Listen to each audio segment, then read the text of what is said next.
ሰላም ቤተሰቦች እንኳን ወደ ሶሎቲ በደህና መጣችሁ።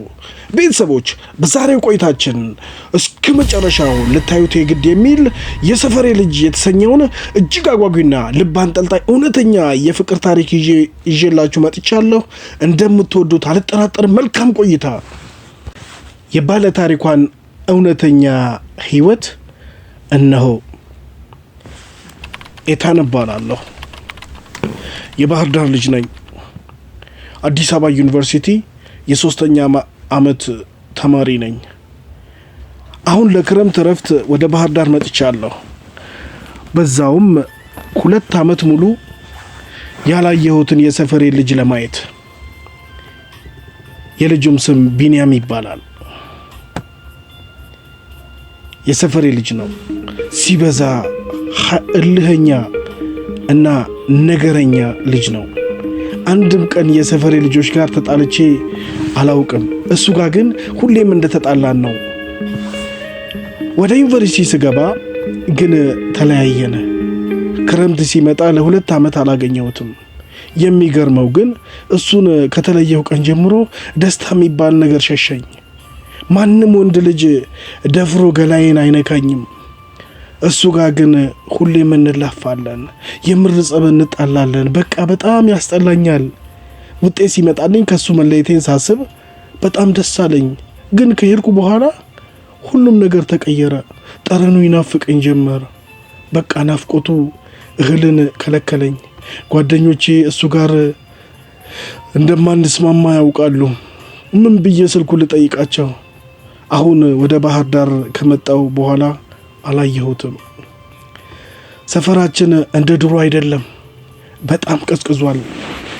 ማለፊያ መንገድ እንኳን የማይኖረው ሰፈራችን አሁን ግን አላፊ አግዳሚ እንኳን አጣ። በሳምንቱ ከግቢ እንደወጣሁ ብዙም ሳልሄድ ከኋላዬ የማላውቀው ነገር አንገቴን በጥፊ አለኝ። ደነገጥኩኝ። ዞር ስል ቢኒ ነው። እንደለመድኩት በጥፊ አልኩት። እንዴ አልተሻሻልሽም እንዴ ብሎ ለሰላምታ አቀፈኝ። መልስ አልሰጠሁትም። በቃ ከእቅፉ እንዳልወጣ ተመኘሁ። በህልሜ የሸተተኝ ጠረን አገኘሁት። ሌላ ስሜት ውስጥ ገባሁ። ለመጀመሪያ ጊዜ ለወንድ ልጅ ስሜት ሲኖረኝ ሳላስበው አቀፍኩት። እሱም እንዳቀፈኝ ናፍቀሽኝ ነበር እኮ ብሎ ከኪሱ ቸኮሌት አውጥቶ ሰጠኝ። እኔ ግን ትንሽም ስለተደናገጥኩ ብዙም አላወራሁትም። ትምህርት እንዴት ነው ይለኛል። እኔ ግን አይኑን ነው ማየው። ቢኒ ግን ይህን ታክል ቆንጆ ልጅ ነበረ እላለሁ በልቤ እያወራሁኝ። ቢኒ ግን ይህን ያክል ቆንጆ ልጅ ነበር እላለሁ በልቤ እያወራሁኝ እያለ ቡርቴ የምትባል ጓደኛ መጣች። እኔም ከቤት የወጣሁ እነሱ ቤት ለመሄድ ነበረ። ቢኒ ጋር ቁሜ ስታየኝ በቃ ደንግጣለች። የመታኝ መሰላት። ቢኒን ከመፍራቷ የተነሳ ቀና ብላ አታየውም። አጥብቃ ሰላም አለችኝ። በሉ በቃ እንገናኛለን፣ እኔ ልሂድ አለ። መሄዱን ባልፈልግም የግዴን እሺ አልኩት። ቡርቴ ጋር ወደ ቤታችን ገባን። የቢኒን ስልክ ምን ብዬ ልጠይቃት ፈራሁ። ቡና እየጠጣን በመሃል ቆይ ግን ቢኒ ጋር እንዴት በሰላም ቆማችሁ አለችኝ። በጣም ግራ ተጋብታለች። በእርግጥ እንደሱ ምጠላው ሰው አልነበረም፣ ግን ፍቅር ያሸንፋል ይባል አይደል? ሳላየው 2 ቀን ሞላኝ። በጣም ናፍቀኝ። ሰፈር ላይ ደጋግሜ በር ላይ ብወጣም ላየው ግን አልቻልኩም። ለካስ ናፍቆትም ረሃብ ነው። ለክረምት ረፍት የመጡ የሰፈራችን ልጆች አንድ ባንድ እየመጡ ነው። ማረፊያቸው ከኛ ቤት ፊት ለፊት ካለው መቀመጫ ላይ ነው። ሲጫጫሁ እንደሰማሁ ቡርቴ ደወለች። ሰፈር ላይ ነን፣ ነይ ውጪ ያለችኝ። ስወጣ ሁሉም ሲያዩኝ ጮሁ፣ ጠሩኝ። ተሰብስበን እያወራን ቢኒ ከታች ሲመጣ አየሁት። በህይወቴ ለመጀመሪያ ጊዜ እንደዚህ አይነት ስሜት ተሰማኝ። በቃ ቢኒዬን ወደድኩት፣ አፈቀርኩት። ሩጪ ሂጂና እቀፊው የሚል ስሜትን እንዴት ልቻለው? እሱ ሲመጣ ተነስቼ የምሄደው ልጅ ዛሬ የአይኔ ረሃብ ሆነብኝ። ቢኒ ከሰፈር ልጆች በብዙ ነገር ይለያል። ሁሉንም ሰላም አለ። እኔን ግን አንገቴ ስር ሳመኝ። በቃ ተሸነፍኩ። ቢንዬ እንደ ድሮ ሰፈር መዋል ትቷል። ገና ከመምጣቱ ልሂድ አለ። አገር ጥሎ ይሰደድ ይመስል አካሌ ተነጥሎኝ የሚሄድ መሰለኝ። ልክ እንደሄደ ሳሪ ኤታንዬ ፕሊስ እንዳትጣለው ካሁን በኋላ ለእናትሽ እኮ እሱ ነው ብላ ሳትጨርስ ቡርቴ አንቺ ዝም በይ ብላ ጮኸችባት። ደነገጥኩኝ። ምንድን ነው አልኩኝ። ባክሽ ታያት፣ ከዚህች ምን ቁም ነገር ትጠብቂያለሽ? ታውቂያት አይደለ? አሁን ግን እኔም ዝም ደህና ነች። ግራ ገብቶኛል። ለቼክአፕ ወደ አዲስ አበባ ብቻዋን ምሽቱ 12 ሰዓት ላይ በረራ ናት። እኔም ያክስቴ ልጅ ጋር ባህር ዳር ኤርፖርት በጣም አስቸጋሪ የሆነ እየተመለስን ነው። እየመሸ ስለሆነ እኔ በባጃጅ ልሄድ አለችኝ። ሰፈራቸው ትንሽ ከኛ ይርቃል። እሺ ብዬ ልክ እንደተሰናበትኳት እና አቤል ከኋላ የመጡ የሰፈር ልጆች ናቸው። ከኳስ ጨዋታ ነው የሚመጡት። ቀስ ብለን ወክ እያደረገን ሰፈር ድረስ እነሱ ጋር እየተንጫጨሁ ደረስኩኝ። ስደርስ ለ2 ሰዓት ሩብ ጉዳይ ነው ይላል። ቤት እንደገባሁ ቡና ተፈልቷል። ሰራተኛችንም ሁሌም 19 ገብርኤልን ትዘክራለች። ኤታንዬ መጣሽ? ሻማ እንግዛ፣ ነይ አብረን እንሂድ አለችኝ። አምጪው አመጣልሻለሁ ብዬ ልገዛ ወጣሁ። ሰፈር ካሉት ሱቆች እንደ ሸምሱ ደስ የሚለኝ የለም። ቀልዱ ደስ ይላል። ለሱ ስል ታች ድረስ እሄዳለሁ። ገዝቼ እቤት በር ላይ እንደደረስኩ እማላውቀው ሰው ከኋላዬ አይኔን ያዘኝ። ድምፁን ጎርነን አድርጎ እኔ ማነኝ አለ። የልቤ ምት ሲጨምር ይታወቀኛል። ቢኒ ነው የኔ ጉድ ነህ አልኩት። ክትክት ብሎ ሳቀ። እንደለቀቀኝ ስዞር ምን ያስቀሃል? ደህና ነህ አልኩት። ሰላም ነኝ ኤታንዬ፣ ግን ደህና ነሽ አለኝ። አዲስ አበባ ጥለሽው የመጣሽው ፍቅረኛሽ ናፈቀሽ እንዴ? ጠቆርሽ አለኝ እየሳቀ። የጠዋትና የማታ ሐሳቤ እንደሆንክ ማን በነገረህ አልኩት በልቤ። እኔም ሳቅ ብዬ ይሆናል። የት ሄደህ ነው? ሰፈር እኮ አቁመሃል አልኩት። እንዳይደብርሽ እያልኩኝ እኮ ነው። እኔን ስታይ ደብርሽ የለ አለ እንደ ማፊዝ ብሎ። የምሬን እኮ ነው አልኩት። ስራ ቦታ እየዋልኩ ነው ሲለኝ ስራ አልኩት። በቃ ሁሌም በትናንቱ ነው አይደለም የምትስኝ አለ። በጭራሽ ቢንዬ በፊት እስከማውቀው ስራ ትጠላ ነበረ አልኩት። ሳቅ አለና ነበር ያው በነበር ቀረ አለኝ። ግባ ቡና ጠጣ አልኩት። የማታ ቡና ለነገር ነው። ቻው በቃ ሰላም ደሪ አለና ጉንጬን ሊስመኝ ሲል አይን ለአይን ተጋጨን። አይኑን ሳይነቅል ከንፈሬን ሳመኝ። ልቤ ወጥቶ የሚሄድ መሰለኝ። ስሜቴን መቆጣጠር አቃተኝ። ወንድ ልጅ ለመጀመሪያ ጊዜ ሲስመኝ ስንቶች ተመኝተው ያላገኙትን ቢኒ ጥግ ድረስ ሳመኝ። እኔም ሳላስበው ወገቡን ጥብቅ አድርጌ ያስኩት። እንደዛ ልቤ እስኪጠፋ ሳመኝ። አዳሩን አልተኛውም። እሱን እያሰብኩ በጣም ገርሞኛል። ወይ ቢኒ ምን አስነክቶኝ ይሆን አልኩ በልቤ። ከጭፍን ጥላቻ አውጥቶኝ ወደ እውነተኛ ፍቅር የወሰደኝ ስልኩን እስካሁን አለመቀበሌ አናዶኛል። በነጋታው ቡርቴን ደውዬ ጠራኋት። ብዙም ሳትቆይ መጣች። እያወራን እያለ በመሃል የግቢው በር ተንኳኳ። ስከፍተው ሚኪ ነው። ደነገጥኩኝ። ሚኪ ማለት ጓደኛዬ ነው። አዲስ አበባ አክስቱ ዘንድ ሄዶ እንደነበረ ሰምቼ ነበረ። ሚኪ ወደ ዩኒቨርሲቲ ሳልገባ ጓደኛዬ ነበረ። ወንዶች እንዳያስቸግሩኝ ስል ሆን ብዬ ቢኒም እንዲቀና ስል ጓደኛዬ ያደረግኩት ልጅ ነው። ብዙዎች ፍቅረኛ ያደርገው ነው የሚያዩት።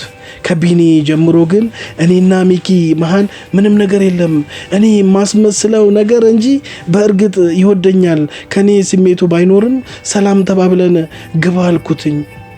እንደገባ ቡርቴም ስታየው እንዴ ሚኪዬ ብላ ተጠመጠመችበት። ቀኑ ቅዳሜ ነው። የነገውን ጓደኞቻችን ጋር የምንገናኝበት ቀን ነው። በየዓመቱ ጣና ደሴት ላይ በጀልባ እንዝናናለን። ወደ 40 እንጠጋለን። በእርግጥ ውስጤ ፍርሃት ብሎኛል። ቢኒና ሚኪ አይዋደዱም። ቢኒን በጣም እንድጠላውና እንዲያስጠላኝ ካደረገኝ ውስጥ በየቀኑ ሚኪ ስለ ቢኒ የሚነግረኝ መጥፎ ነገሮች ነው። እሁዱን ጓደኞቻችን ጋር ተደዋውለን ተገናኝተን ወደ ጣና እንደሄድን እነ ቢኒ እና አቤል እዛ አገኘናቸው። ወይኔ በፈጣሪ ቢኒ እንዴት አምሮበት እንዳለ ብዙ ቆንጆ ወንዶችን አይቻለሁ። የቢኒ ግን ተለየብኝ። ወደ ጀልባ መግባት እንደጀመረ ቢኒ ወዳለበት ገባው። አጠገቡ ላይ ወደ 5-6 የሚሆኑ ሴቶች ተቀምጠዋል። እኔም ፊት ለፊቱ ቁጭ አልኩ። ብዙም ሳይቆይ ሚኪ መጥቶ አጠገቤ ተቀመጠ። ቢኒ አላየንም ነበረ። ሞባይሉ አፍጥጦ ነው ያለው። ቀና ሲል ሁለታችንንም አየን። መነጽሩን አወለቀው። ሚኪን ትክ አድርጎ አየው። መጀመሪያም የፈራሁት ይሄን ነበረ።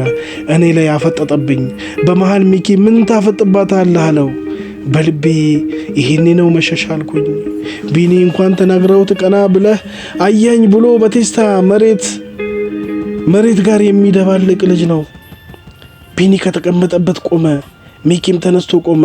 ሁሉም ደንግጧል። እኔ ተነስቼ በመሃላቸው ቆምኩ። ቢኒ ፈገግ አለና መነጽሩን ለብሶ ወጣ። ከሌላኛው ጀልባ ገባ። ኡፍ ተመስገን አልኩ። ቢጣሉ ምን እንደሚፈጠር አላውቅም። ጉዞ ተጀመረ። እነ ቢኒ ፊት ለፊታችን ካለው ጀልባ ላይ ናቸው። በጣም ይስቃሉ። ከ30 ደቂቃ በኋላ ክብራን ገብርኤል ገዳም ደረስን። ጣና ደሴት ላይ ካሉት አንዱና ትልቅ ገዳም ነው። 1 ሰዓት በኋላ ሁሌም ከምናከብራት ቦታ ደረስን። ትንሽ ደሴት ናት። ጣና ሲሞላ ብዙ ጊዜ ቦታውን ይሸፍነዋል። አሁን ግን በጣም ደስ ይላል። ዝግጅቱም ተጀመረ። የሚገርመው ፍየል ሳይቀር አምጥቷል። በዚህ መሃል ቢኒን በአይኔ ብፈልገው አጣሁት። ሚኪ ጭራሽ አልፋታኝ አለ። እስ ብዬ አቤልን ቢኒ የት ሄዶ ነው ስለው አንዷ ጋር በዚህ ውስጥ ገብቶልሻል አለኝ። ሁሉም ተደስቷል። በፊት ቢኒ እኛ ጋር ሲመጣ እናደድ ነበረ። ዝግጅቱ ላይ ግን እጥፍ ስለሚል እንደፈለግኩ ሆናለሁ። አሁን ግን እሱ ስለሌለ አስጠላኝ። ሁሉንም ሳይ እየተደሰቱ ነው። ቀስ ብዬ አቤል ባሳየኝ በኩል ቢኒን ፍለጋ ሄድኩኝ። በጣም ይገርማል።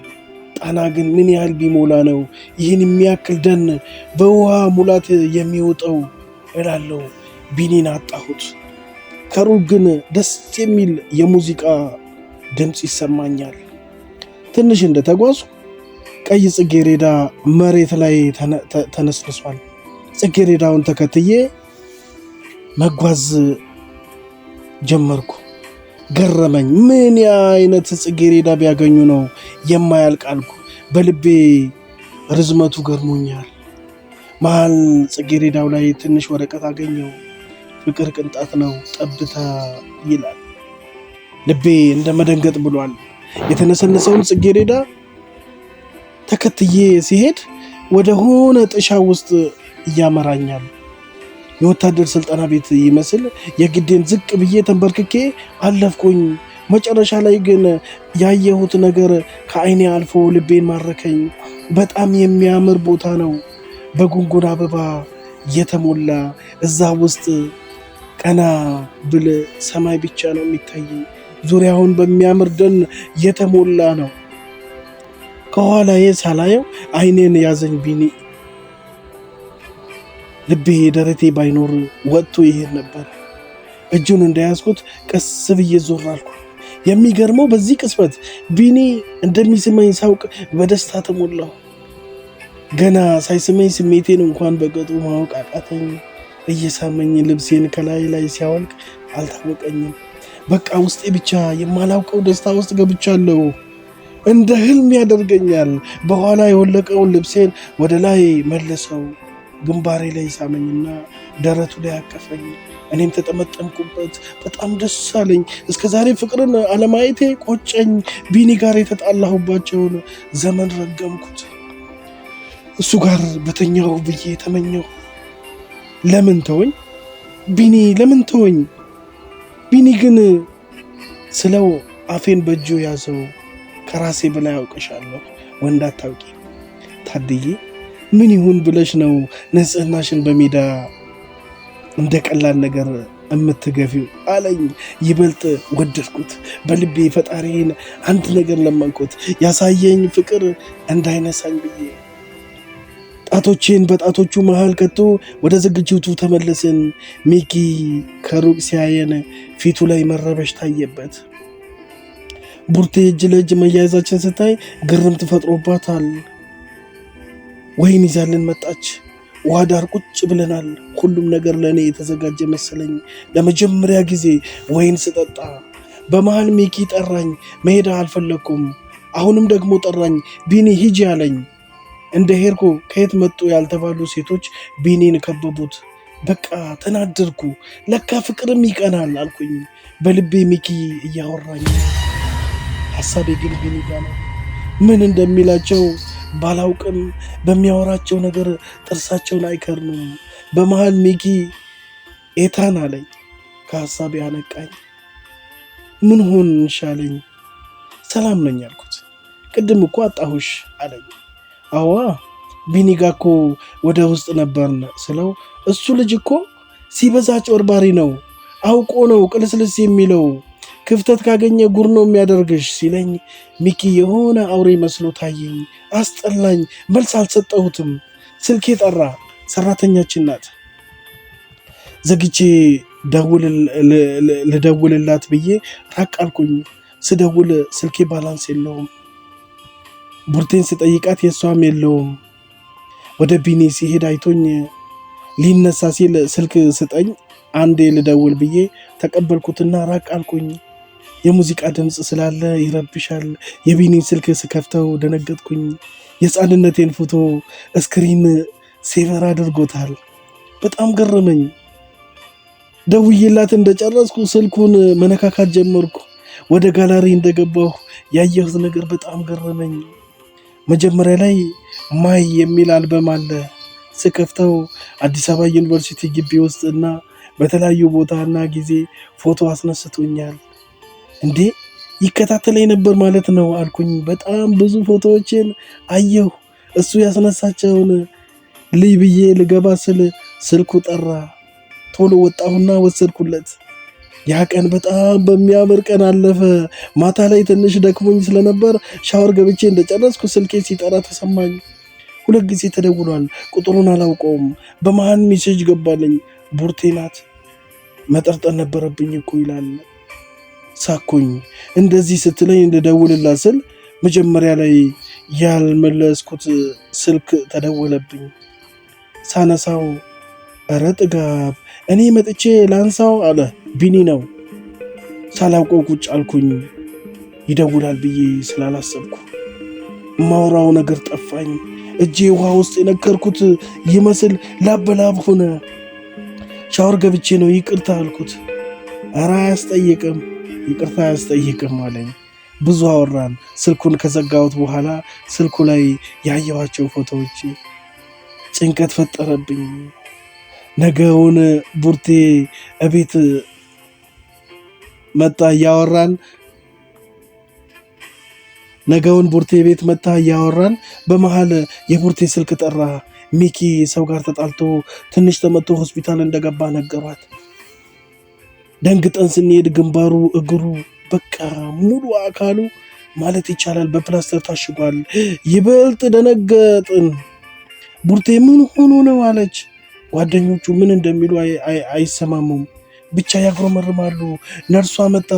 ማረፍ አለበት ውጡለት ስትል ሁሉ ሲወጣ እኔና ቡርቴ ቀረን። በመሃል እንደ ማቃሰት አለና በተቆራረጠ ድምፅ አየሽ አይደለ ተይው እሱን ልጅ እያልኩሽ እንዴት እንዳደረገኝ አለ።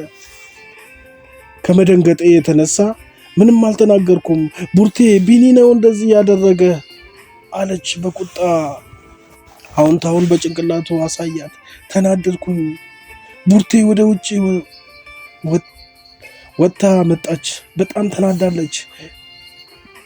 እንሂድ አለችና እጄን ይዛ ወጣች። ምን ሆንሽ ስላት ጓደኞቹን እንደጠየቀችና እሷ ጋር ሁለተኛ እንዳላየ ብሎ ቢኒ ሚኪን እንደደበደበው ነገረችኝ። አምላኬ ድረስ አልኩ። በልቤ በሚወዱት ሰው መፈተን ከባድ ነው። በጣም ተናደድኩ። በተደጋጋሚ ስደውልለት አያነሳም። እውነት ነው ብዬ አመንኩኝ። በሁኔታው መሆነውን አጣሁኝ። ተናድጃለሁ። ምሳዬን ሳልበላ ውዬ ወደ 10 ሰዓት አካባቢ ደወለ። በሁኔታው እምሆነው አጣሁኝ። ገና ሄሎ እንዳለኝ የስድብ ናዳ አወረድኩበት። ንዴቴ ከቅድሙ ይባስ መጣልኝ። ለረጅም ደቂቃ ያህል ስሰድበው መልስ አልሰጠኝም። ይቅርታ፣ ቆይ እስቲ ተረጋጊ ሲለኝ አስመሳይነትህን ልትነግረኝ ነው አልኩ።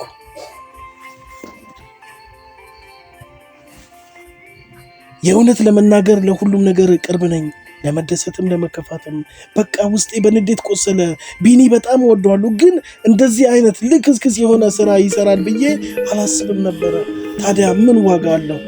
አድርጎ ተረፈው። በሁለተኛ ቀን ሳሚ ከሆስፒታል ስለወጣ ሄድን። ካላየ ነው አለችኝ ቡርቴ። መሄዱን አልፈለግኩም፣ ግን ካልሄድን ብላ ግትር አለችብኝ። እሺ ብዬ ጁስ ገዝተን ቤታቸው ሄድን። ሳሚን ከታች ክፍል ጀምሬ ነው የማውቀው። ቤታቸው ግን ገብቼ አላውቅም። ወደዛ አልሄድም። ቤታቸው በጣም ያምራል። ግቢው ላይ እንደደረስን ሰው ሲመጣ አገኘን። ጠይቀውት ይሆናል ብለን ወደ ውስጥ ገባን። እውነት ለመናገር ደንግጫለሁ። ሰውነቱ አብጧል። ግራ ገባኝ።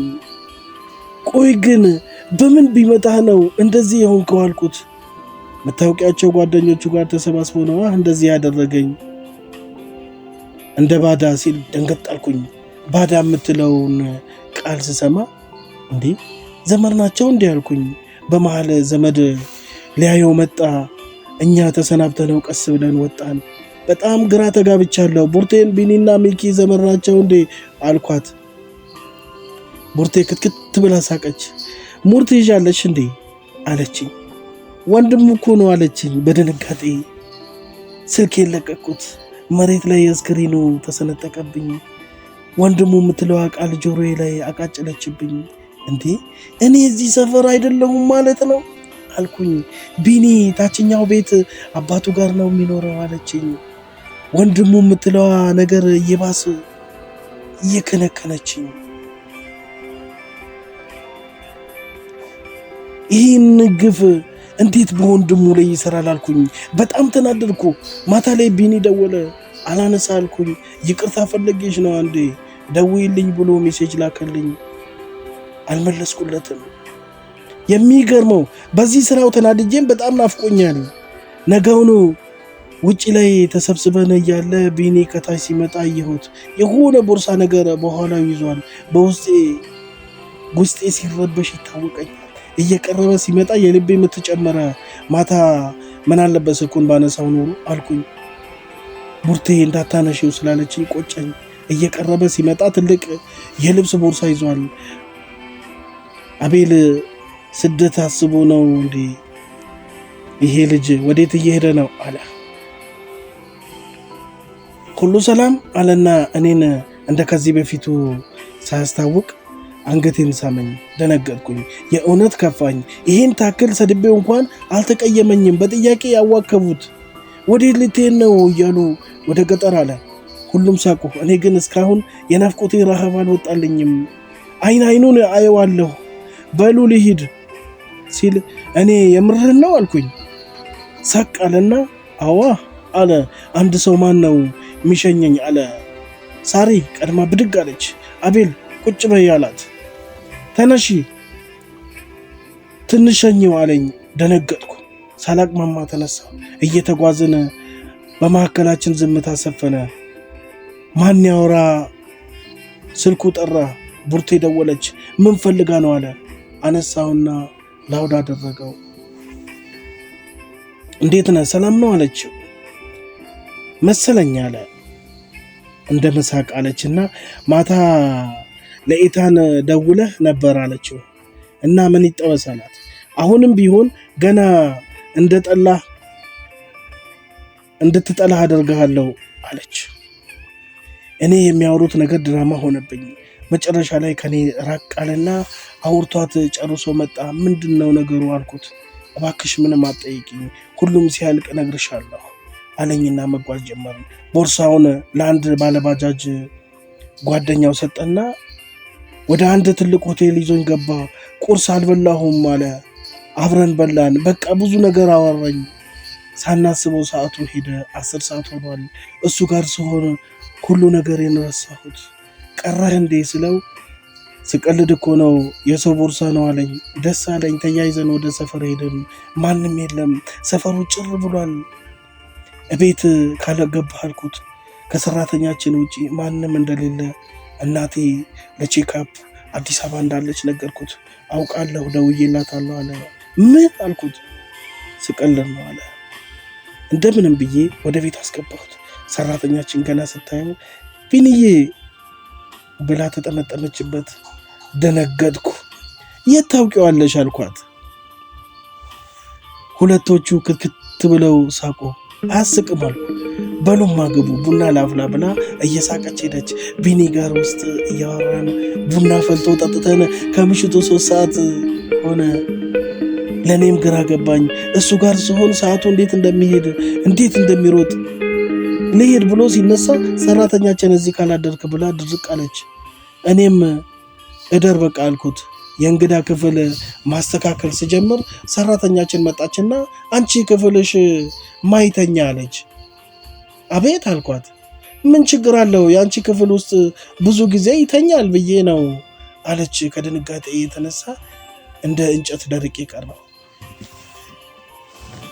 ትዝ አለኝ ሳሪ ለእናትሽ እኮ እሱ ነው ብላ ልትጨርሰው ስትል ቡርቴ እንደ ተቆጣቻት አሰብኩ። ቢኒ እንዴት እኛ ቤት ሊመጣ ቻለ? ወዲያው ጊዜ ሳላጠፋ ሰራተኛችን ያዝ አደረኳትና ጎትቼ አስገብቼ በሩን ዘጋሁት። አሁን ብዙ አማርኛ አልፈልግም። ቢኒ ለምዬ ምንድነው ያደረገላት አልኩኝ። ደነገጠች። መናገር አልፈለገችም። ይሄን ማትነግሪኝ ከሆነ እኔና አንቺ የመጨረሻችን ነው አልኳት። እንዴ የታንዬ አረ እንደዛ አትበይ አለችኝ እኮ ንገሪኝ አልኳት። ከስንት ልመናና መሐላ በኋላ እየተማርሽ እያለ እንዳትጨናነቂ ተብሎ ነው እንጂ ያልተነገረሽ ወንድምሽ ከካናዳ መጥቶ ነበረ። እምዬ በጣም ታማ አዲስ አበባ ወስዷት ነበረ። 2 ኩላሊቷ ከጥቅም ውጭ ሆኖልሽ ተብሎ ወንድምሽ ሊሰጣት ሲመረመር በተፈጥሮ 1 ኩላሊት ብቻ ነው ያለ ተብሎ ቢኒ 1 ኩላሊቱን እንደሰጣትና ቢኒ ላንቺ ማንም እንዳይናገር ሁሉን እንዳስጠነቀቀ ነገረችኝ። እንባዬ አልቆማል። ብትለምነኝ በፈጣሪ ብትለኝ እኔ ራሴ እንባዬን ማቆም አልቻልኩም። ከጥቂት ደቂቃዎች በኋላ እንደምንም ራሴን አረጋግጬ ሂጂ ተኛ አልኳት። እኔ ወደ ቢኒ ሄድኩ። ሲያየኝ ደነገጠ። ምን ሆንሽ አለኝ። ከሶፋው ላይ ተነስቶ ወደ እኔ መጣ። ይበልጥ የዋህነቱና ደግነቱ ልቤም አቅመ ቢስ አደረገ። እንባዬን ዘረገፍኩት። አራት አስጨንቅኝ ማን አለኝ። ምን ልበለው? የግዴን የለበሰውን ቲሸርት ወደ ላይ ከፍ አደረግኩት። ሊከለክለኝ ፈለገ። ቀና ብዬ ሳየው አንገቱን ደፋ። በደንብ ከፍ አደረግኩትና ሰውነቱ ላይ የኩላሊቱ ቦታ የተሰፋውን አየሁ። ሰውነቴ ሰቀጠጠኝ።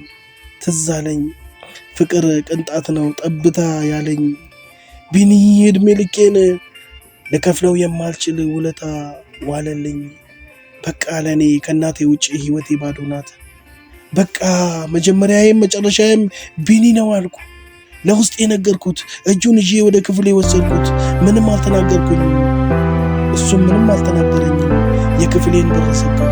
የለበሰው ቲሸርት አወለኩ። ለዘመናት ብቻዬን የተኛሁበት አልጋ ላይ ከማፈቅረው ልጅ ጋር ተጋደምኩ።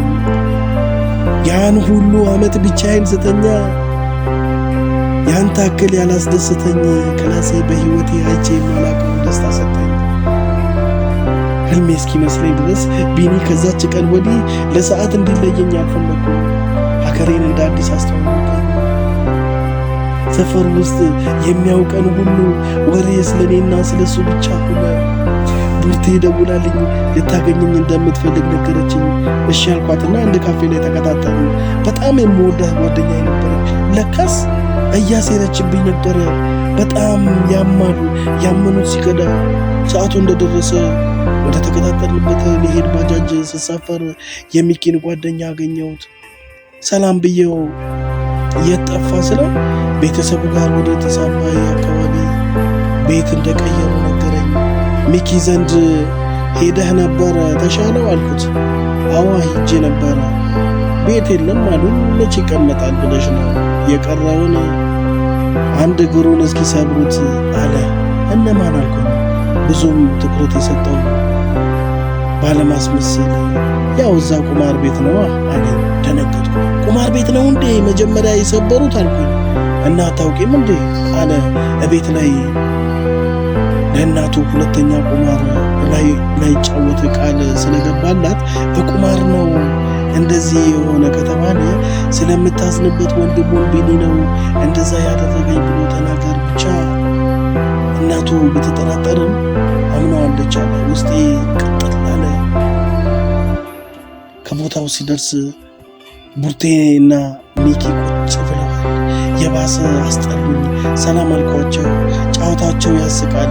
ማሽላ እያረረ ይስቃል እንዳሉ ውስጤ እያረረ እስቃለሁ። በመሃል የቡርቴ ስልክ ሲጠራ ልታናግር ተነስታ ሄደች። ሚኪ በመሃል ኧረ አይኔ ውስጥ ጉድፍ ገባ አለ።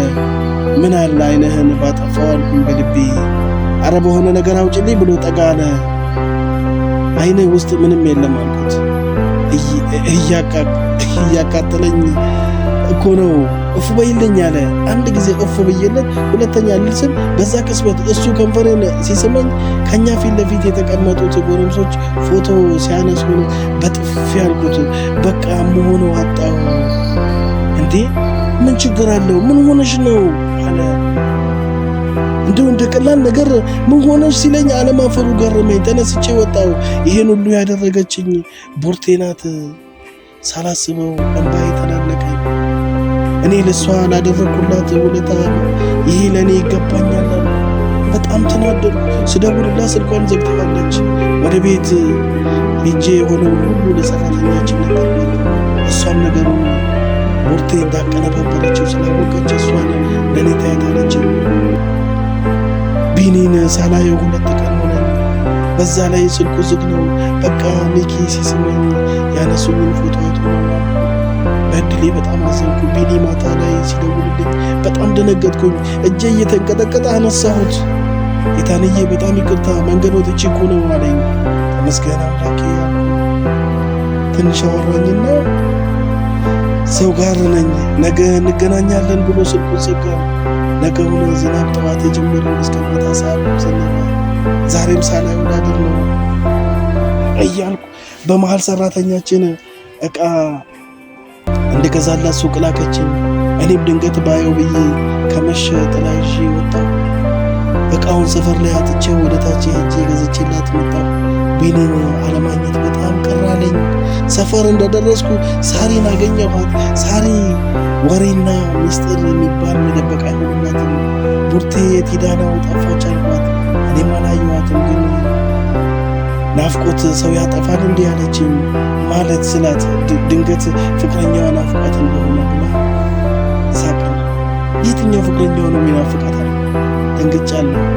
ቡርቴ ፍቅረኛን ስለ እንዳላት እንደሌላት ነው የማውቀው። እንደሚያውቅ ሰው በመምሰል ያኛው ነው አልኳት ፈገግ ብላ። ኧረ ይሄኛው ነው ያንቺ ጉድ አለች። ኮስተር አልገባኝም ስላት ቢኒን ነው አለች። ድንጋጤ የሚይዘውን አሳጣኝ። የምርሽን ሳሪ አልኳት። እንዴት አላወቅሽም? በሱ ፍቅር ክንፍ ብላልሻለች። ከዚህ በላይ መስማት አቃተኝ። ቻው ነገ ታዋረኛለሽ። በረገባ እቃውን ስትቻት እግሬን እንደታጠቁ ለስለስ ያለ ሙዚቃ ቤት ውስጥ ይሰማኛል። ሰው አለ እንዴ አልኳት። ክላስሽ ውስጥ አንቺ ከፍተሽ የሄድሽ መስሎኝ አይደለ ስትል ደነገጥኩ። እኔ ጭራሽ ሙዚቃ አልከፈትኩም። ወደ ክላስ ሲሄድ የሆነ ጠረን አፍንጫዬን ሲያውደኝ ይታወቀኛል። ክላሴን ስከፍተው በጽጌረዳ አበባ ተሞልቷል። ቢኒ ነጭ በነጭ ለብሶ ፊት ለፊቴ ቆሟል። ሳየው ደነገጥኩኝ። ዘልዬ ተጠመጠምኩበት። በጣም ደስ አለኝ። ድጋሜ የህልም ዓለም እስኪ መስለኝ ድረስ የምናፍቀውን ምሽት ከሱ ጋር አሳለፍኩ። በህይወቴ እድለኛ እንደሆንኩ አሰብኩ። ከሳምንት በኋላ ቢኒ አጎቱን ጥየቃ ወደ ጢስ አባይ ሄደ። ከ2 ቀን በላይ ግን ሳላየው ማደር አልቻልኩም። በጣም ናፈቀኝ። እኔም ሳልነግረው እሱ ዘንድ ሄድኩ። አጎቱ ደስ ይለኛል። ከአንዴ 2 ሄጃለሁ። ልደርስ አካባቢ ስል እትዬ አስኳል የምንላት የሰፈራችን ሴትዮ ደወለችልኝ። ልቤ ደነገጠ። ሄሎ ስላት የሆነ ጫጫታ ይሰማኛል። የት ነሽ? ቶሎ ነይ ወደ ሰፈር አለችኝ። ድንጋጤ ከቅድሙ ይባስ ልቤ ይመታ ጀመረ። ምንድን ነው ስላት ስልኩን ዘጋችብኝ። ወደ ሰፈራችን ብደውል ስልኩ አይሰራም። የቤቱም ይጠራል፣ የሚያነሳው የለም። በቃ ውስጥ የተረበሸ። ለማን ልደውል ማሰብ አቃተኝ። እንደምንም ብዬ ወራጅ አለ ብዬ ወረድኩ። መጓዝ አቃተኝ። ምን እንደተፈጠረ አላውቅም። ትንሽም ቢሆን በሕፃንነቴ ጀምሮ ልብ ድካም አለብኝ። እንደምንም ብዬ መጓዝ ጀመርኩ። ወደ ከተማ የሚሄድ መኪና ሁሉ የሞላ ነው። መጨረሻ ላይ አንድ የመስክ መኪና ቆመልኝ። ሴት ናት ሹፌሯ፣ ተጫዋች ናት። ከተማ እንደደረስኩ ባጃጅ ኮንትራት ይዤ ወደ ሰፈር ሄድኩኝ። ሰፈር ልደርስ ስል ሰው ነጠላ ለብሰው ወደ ሰፈራችን እየገቡ ነው። ውስጤ በፍርሃት እየተንቀጠቀጠ ነው። ወደ ሰፈር መታጠፊያ ስደርስ አቁም አልኩኝና በእግሬ መሄድ ጀመርኩ። በሩቁ ከኛ ቤት ላይ ብዛት ነጠላ የለበሰ ሰው ይታየኛል። ጩኸት አለ። አምላኬ እባክህን ብርታቱን ስጠኝ አልኩኝ። እየተጠጋሁ ስመጣ እኛ ቤት ላይ ነው። ሐዘን። ማን ሞተ ብዬ ደነገጥኩ። ከሩቅ ሲያዩኝ እና አቤል እየተሯሯጡ መጡ። መጓዝ አቃተኝ። ሰፈራችን ከሩቅ የሆነ ፎቶ ይዛ ያዙኝ ልቀቁኝ ትላለች። በመሃል የወንድሜ ትከሻ ላይ የእናቴን ልብስ አየሁት። እናቴ ሞተች። ከዛም በኋላ የተፈጠረ ነው አላውቅም። ከ2 ቀን በኋላ ራሴን ሆስፒታል አገኘሁት። በቃ የተፈጠረውን ሳውቅ አበርኩ። የእናቴ መቃብር ላይ እንዴት ልቁም? ህይወቴ ምስቅልቅሎ ወጣብኝ። እናቴን ዳግም እንደማላገኝ ሳውቅ መኖር አስጠላኝ። ወንድሜ ከለቅሶ ብዛት ማውራት አይችልም። ሐዘኔ በጣም በረታ። ሁሉም ነገር እንዳያልፍ አለፈ። በጣም የሚገርመው ቢኒ ወደ አጎቱ ከሄደበት ቀን ጀምሮ አላየሁትም። እናቴ ከሞተች 1 ወር አለፈው። ወንድሜ ለእኔ የካናዳ ፓስፖርት አምጥቶ ሰጠኝ። ደነገጥኩኝ። ፕሮሰሱን ከጀመረ ቆይቷል፣ ግን በዚህ ሰዓት ያመጣዋል ብዬ አላሰብኩም። ወንድሜ ቤታችንንም ሽጦታል። ሰራተኛችን አሳዘነችኝ። ከሕፃንነቴ ጀምሮ እሷ ናት ያሳደገችኝ።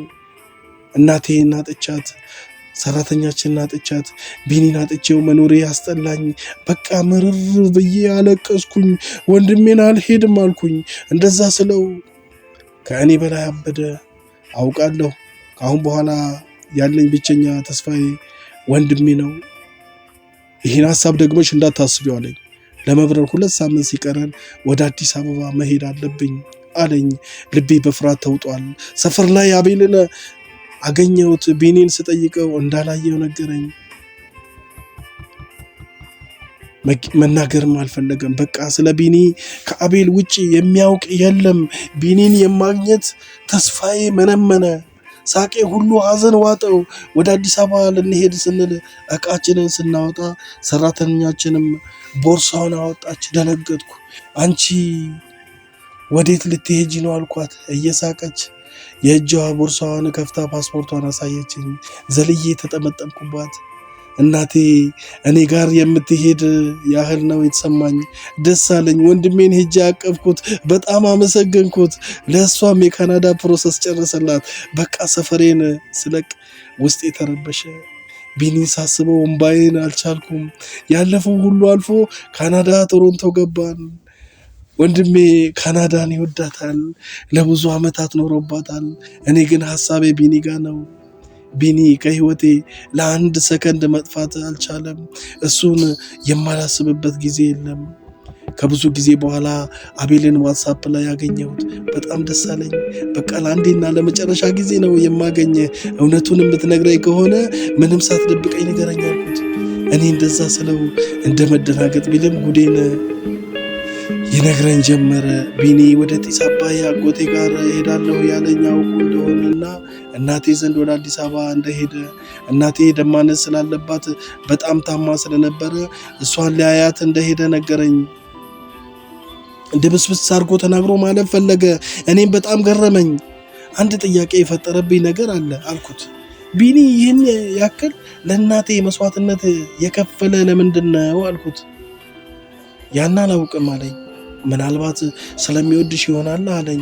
በዚህ ዘመን ምን አይነት ፍቅር ነው ይህን ያክል መስዋዕትነት የሚያስከፍል አልኩኝ። አቤል እውነቱን ልንገርህ አይደል ላለመናገር ስለፈለክ እንጂ የሆነ ምስጢር እንዳለ ይገባኛል አልኩት። እንደዛ ለምን ታስቢያለሽ እያለ ብዙ ቀባጠረብኝ። እንደማይነግረኝ ሳውቅ አመሰግናለሁ በቃ ቻው አልኩት። ለተወሰነ ሰከንድ ዝም አለኝ። ማወቅ የሌለብሽን ባታውቂ ምን ይቀርብሻል አለኝ።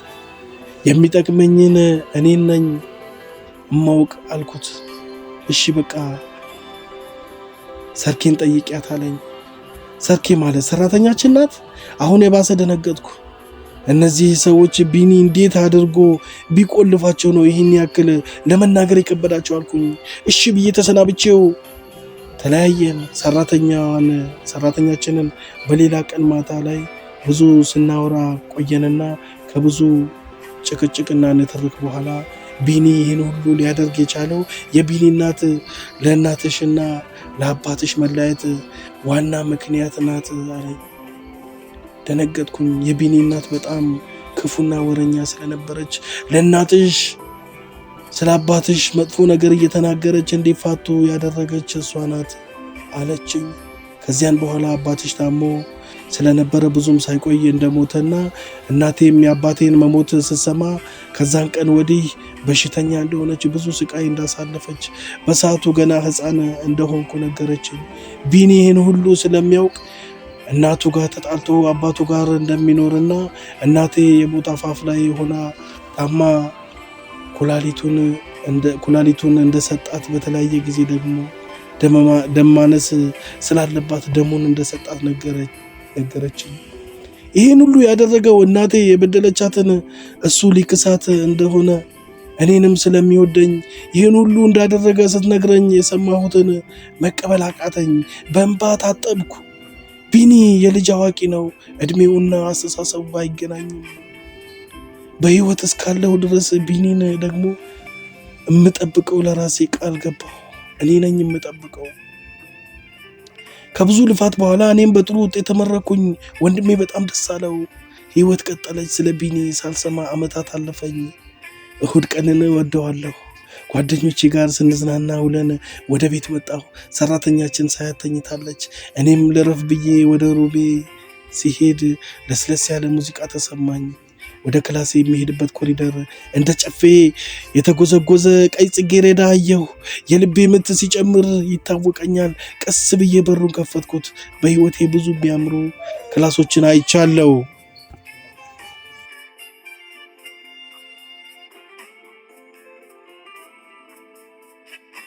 እንደ ዛሬው ግን የሚያምር ክላስ አይቼ አላውቅም።